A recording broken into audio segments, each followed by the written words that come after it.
Vivo Y21, a new budget device from Vivo।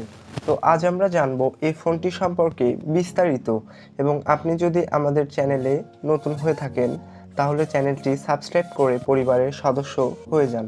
তো চলুন আজকের ভিডিওটি শুরু করা যাক।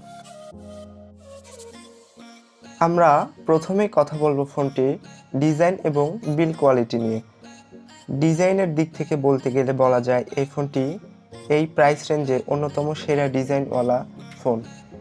ফোনটি পুরোপুরি প্লাস্টিক বিল্ড এবং এর ব্যাকপার্টটি গ্লসি, এ কারণে আপনার হাতের ছাপ পড়বে অবশ্যই। তবে এতে যে প্লাস্টিক ব্যবহার করা হয়েছে তা কেমন জানি চিপ ফিল দেয়।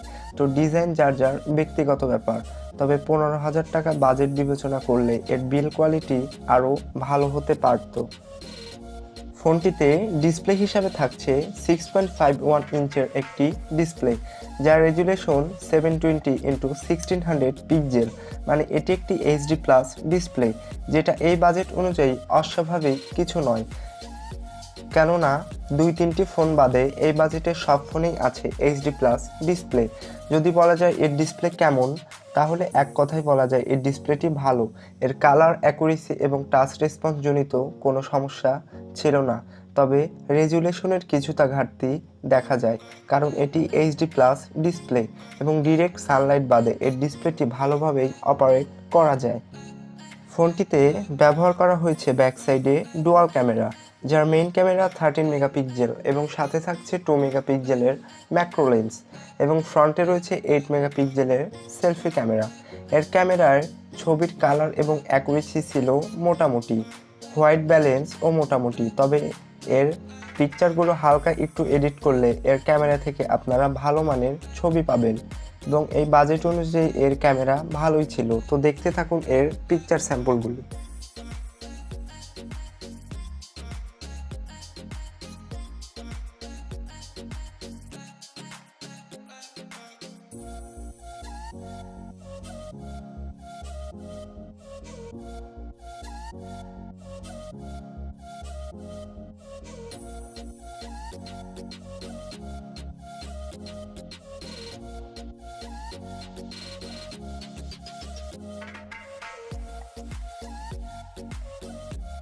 ফোনটিতে র্যাম থাকছে 4GB এবং রোম 64GB, যেটি eMMC 5.1 এর স্টোরেজ।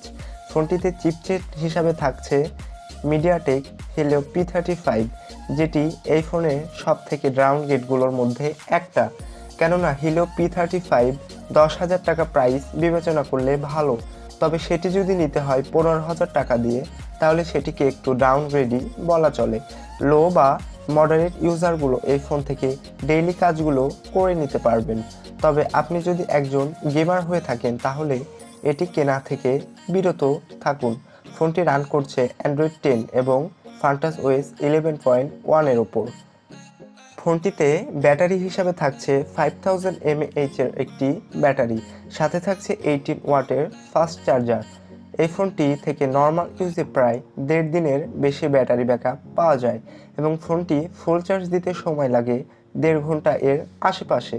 ফোনটিতে সিকিউরিটির জন্য ব্যবহার করা হয়েছে সাইড মাউন্টেড ফিঙ্গারপ্রিন্ট সেন্সর, যার স্পিড এবং অ্যাকুরেসি ছিল ঠিকঠাক, এবং এতে আরও থাকছে ফেস আনলক, যেটি ভালো আলোতে ভালো কাজ করে, এবং ফোনটিতে কল এবং নেটওয়ার্ক জনিত কোনো সমস্যা পাইনি আমি।